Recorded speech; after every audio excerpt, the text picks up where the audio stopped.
எல்லாருக்கும் நமஸ்காரம். ஓம்கார் ஜோதி நேயர்கள் எல்லாரும் இதை பார்த்துட்டு இருப்போம். இப்போ என்ன அப்படின்னா ஒரு மாட்டு கொட்டைக்கு வந்திருக்கோம். இன்றைக்கி அமாவாசை, அது மட்டும் இல்லாமல் இன்றைக்கி சனி பயிற்சின்னு எல்லாருக்கும் தெரியும். இன்றைக்கி 2:20க்கு மேலே சூரிய கிரகணம் வேறு வருது.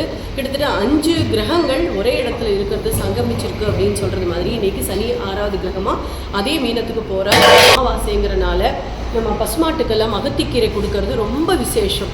அதனால் நாங்கள் இங்கே வந்து அகத்திக்கீரை கொடுத்துருக்கோம். இந்த அண்ணா தான் வந்து எங்கள் இடத்துல வந்து பால் ஊற்றுறாரு, சாலமன் அண்ணான்னு சொல்லிட்டு அவரோட கொட்டைக்கே வந்துட்டோம் நேரம். இது ரெட்டி ஹில்ஸ் பக்கத்தில் இருக்குது. எனக்கு வந்து ராசி தெரியாது, நட்சத்திரம் தெரியாது, குலதெய்வம் யாருன்னு தெரியல, இப்படியெல்லாம் சொல்கிறவாளுக்கு சீக்கிரமாக அதை பற்றின ஒரு அறிவு வரணும்னா முக்கியமாக நம்ம செய்ய வேண்டியது என்னென்னா இந்த அமாவாசை நாள் இந்த திதியை வந்து நம்ம யூஸ் பண்ணிக்கிறோம்.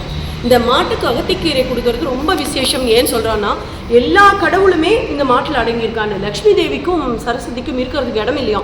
அப்போது மாடே சொன்னதான், என்னோட பின்னாடி ஒரு இடம் இருந்துக்கோன்னு. அந்த அளவுக்கு மாடு ஐஸ்வர்யமானது. இதுக்கிட்ட நான் பேச போனேன், இதுக்கு பயங்கர கோவம் வந்துடுது, பயமும் வந்துடுது.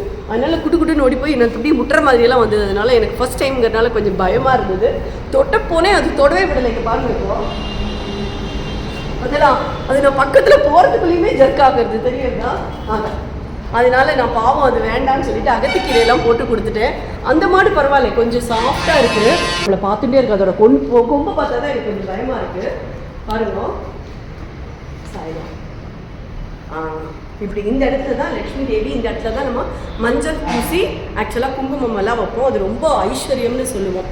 சரி, இந்த சூரிய கிரகணத்தில் நம்ம வீட்டுக்குள்ளே தான் இருப்போம் 2:20லேருந்து 6:13 வரைக்கும். அதுக்கப்புறமா குளிச்சுட்டு அதுக்கப்புறம் வீடெல்லாம் தொடச்சிட்டு அதுக்கப்புறம் தான் சாப்பிடுவோம்னு சொன்னால் முடிஞ்சால் கோயிலுக்கு போங்கோன்னு. இன்றைக்கி ரொம்ப முக்கியமாக ஒரு சின்ன பரிகாரம் பண்ணேன்னா பெரிய பெரிய கடன் தொல்லைகள்லேருந்தும் பெரிய பிரச்சனைகள்லேருந்தும் நம்மளுக்கு ஒரு விடிவு வரும்னு சொல்லலாம். அது என்ன பரிகாரம் அப்படிங்கிறத நான் சொல்கிறேன், நல்லா நோட் பண்ணி வச்சுக்கோங்க. எல்லாம் முடிஞ்சதுக்கப்புறம் வீட்டில் விளக்கேற்றி வச்சுட்டு நம்ம சிவன் கோயிலுக்கு போகணுமா. புராதனமான சிவன் கோயிலுக்கு வீட்டு பக்கத்தில் இல்லையே அப்படின்னு சொன்னால் எது புராதனமான கோயிலாக இருக்கோ அந்த கோயிலுக்கு நீங்கள் போங்க. போயிட்டு அந்த விளக்குக்கு இன்னைக்கு சனிக்கிழமை அப்படிங்கிறனால நல்லெண்ணெய் வாங்கி கொடுங்க. எவ்வளோ முடியுமோ அவ்வளோ, 200 கிராமா, 1 லிட்டரா, 1/2 லிட்டரா கணக்கே கிடையாது. இன்னைக்கு வாங்கி கொடுத்தேன்னா சகல சம்பத்தும் வரும். 30 வருஷத்துக்கு ஒரு முறை தான் இந்த கிரகங்கள் இப்படி சந்திக்கும் அப்படின்னு சொல்றான். அடுத்த வருஷத்துக்கு நம்மளாம் இருப்போமான்னு சத்தியமா தெரியாது. அதனால இந்த நாளை கண்டிப்பா யூஸ் பண்ணுங்க. கிரகணம் முடிஞ்சதுக்கு அப்புறமா நல்லெண்ணெய் வாங்கி கொண்டு போய் சிவன் கோயிலில் இருக்கக்கூடிய விளக்குக்கு கொடுக்கறது ரொம்ப ரொம்ப ரொம்ப விசேஷம். இந்த பரிகாரத்தை மறக்காமல் பண்ணுங்கோ. நிறைய பணப்பிரச்சனையிலேருந்தும் கடன் பிரச்சனையிலேருந்தும் நம்ம மீண்டு வர முடியும். சகல ஐஸ்வர்யமும் நம்மளை வந்து சேரும். ஸோ இதை கண்டிப்பாக மற்றவாளுக்கும் ஷேர் பண்ணுங்க. இது வரைக்கும் சப்ஸ்கிரைப் பண்ணலைன்னா கண்டிப்பாக சப்ஸ்கிரைப் பண்ணுங்க. மீண்டும் சந்திப்போம். வணக்கம்.